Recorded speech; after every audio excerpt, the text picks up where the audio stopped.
여러분 안녕하십니까? 이번 시간에는요, 우리 김호중 씨 관련해서 생각 엔터테인먼트 소식을 전해드리겠습니다. SBS 개그맨 김한배 씨가 원래는 생각 엔터의 일대 주주에 들어갑니다. 즉 3대 주주가 누구냐면요, 이광득, 김한배, 그리고 유광득의 친구인 우리 정찬우 씨입니다. 개그맨 정찬우 씨 등이 가수 김호중 씨의 소속사인 생각 엔터테인먼트 지분을 불법 취득하고 이들 지분 일부를 매각해 수십억 원의 부당이익을 챙겼다는 의혹이 제기됐습니다. OBC 더원 방송 취재 결과 생각 엔터테인먼트 대표 이광득 씨와 주주인 최재호, 정찬우 등 3명에 대해 특정경제범죄가중처벌법상 사기와 사문서, 위조 등 분류 부실기재 및 부실기재 공전자, 기록 등 행사 등 혐의로 처벌해 달라는 내용의 고소장이 어제 6일 서울 강남경찰서에 접수됐습니다. 금융감독원 전자공시에 따르면 지난해 말 기준 생각 엔터테인먼트 주식은 이광득 대표가 28.4%, 최재호 이사가 29.7%, 정찬우가 28.3%, 카카오엔터가 10%, SBS 미디어넷이 3.6%를 보유하고 있습니다. 카카오엔터는 2022년 하반기 이 대표와 정씨 지분을 5%씩 총 10%를 75억 원에, SBS 미디어넷은 2023년 하반기 최씨 지분 3.6%를 36억 원에 인수했습니다. 총 111억 원 규모입니다. 하지만 정찬우는 설립 당시 주요 언론에서 설립 멤버이자 주주였다고 보도한 것과 달리 지분 없이 감사를 맡았습니다. 2017년 12월 15일 표를 보면은 정확히 알 수 있습니다. 공동대표이사 이광득, 공동대표이사 정연호입니다. 회사 자료에 따르면 생각 엔터테인먼트는 2017년 12월 설립 당시 자본금 3천만 원에 6천주를 발행하고 이광득 대표가 2040주 34%, 정연호와 김한배가 각각 1980주 33%를 보유했던 것으로 확인됐습니다. 근데 이 두 사람의 지분이 최재호와 정찬우 씨에게 넘어갔습니다. 근데 이게 석연치 않은 게 주식회사 같은 경우는 주식거래매매 계약서가 있어야 됩니다. 뭐 예를 들자면은 주민등록 초본을 띄면은요, 개인이 어디에서 태어나서 이사를 갔는지가 다 나와 있습니다. 그래서 그 주주 명부에 계약이 있어야 되는데 그게 없었던 겁니다. 그래서 생각 엔터는 기사에 나왔던 것처럼 이미 두 개사에서 투자를 받으려고 했지만서도 지분 관계가 명확치 않아서 투자를 결론적으로는 못 받았습니다.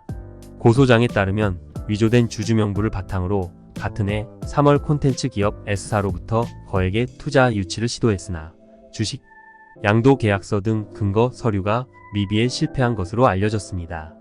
이후 2021년 6월에도 정찬우가 김한배에게 지속적으로 만남을 요청하며 도장을 찍을 것을 요구했는데 2022년 카카오 엔터테인먼트와 2023년 SBS 미디어의 투자가 이루어지기 전에 이 문제를 확실히 정리하려 했던 것으로 풀이됩니다.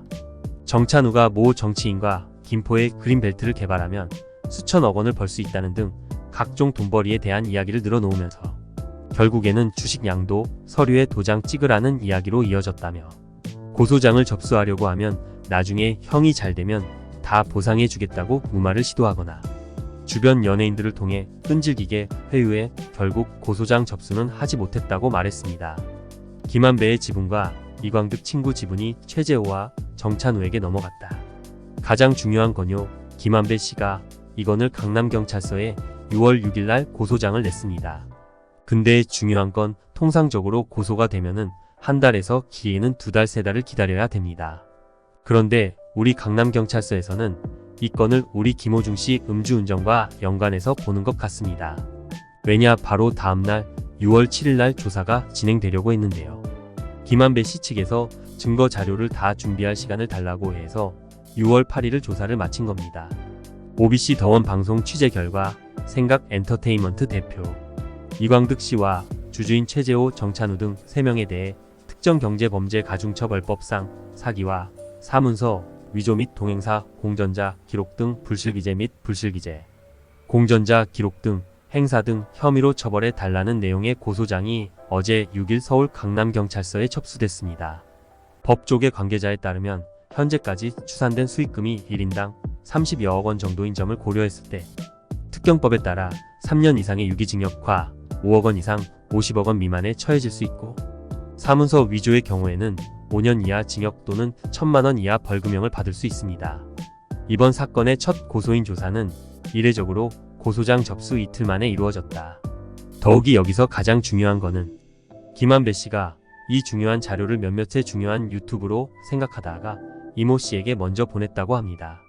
김호중 씨 한 명 때문에 이렇게 다 같이 나락을 가는 모습을 보면서 좀 인간적으로는 좀 안타까운 부분이 있더라고요. 한 명 때문에 이렇게 전부 다 잘못됐는지, 잘못된 선택을 할 수밖에 없었었는지, 그런 게 지금 굉장히 의문이 됩니다. 김호중 씨 소속사가 다 대처를 못했다는 거야. 아니, 김호중 씨가 막내 매니저께 자수를 대리 자수를 권유하고 본인이 직접 나섰다는 정황이 다 있는데 소속사에서 다 대처를 못했대. 결과적으로 소속사가 다 잘못했기 때문에 김호중 씨는 이번 부분에서 뭘 얘기하고 싶은 거예요. 항상 똑같은 방식이에요. 소속사가 잘못했고 김호중 씨가 술 먹은 거 잘못했죠. 근데 소속사가 대처를 다 잘못했어. 그리고 콘서트 같은 것도 김호중 씨가 원해서 한 게 아니고 소속사에서 억지로 시켜서 막 어쩔 수 없이 한 거예요. 소속사와 김호중님 모두 책임이 있습니다. 그리고 김한배 씨가 이광득과 정찬욱, 최재우 씨를 고소를 했습니다. 사문서 위조 및 사기죄로 말입니다.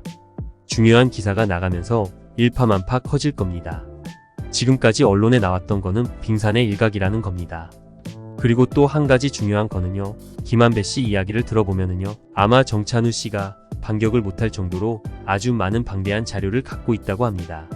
아마 그 많은 자료와 인터뷰가 전문 언론사에 공개가 될 예정이니까 향후 엄청난 파장이 일 것으로 생각됩니다.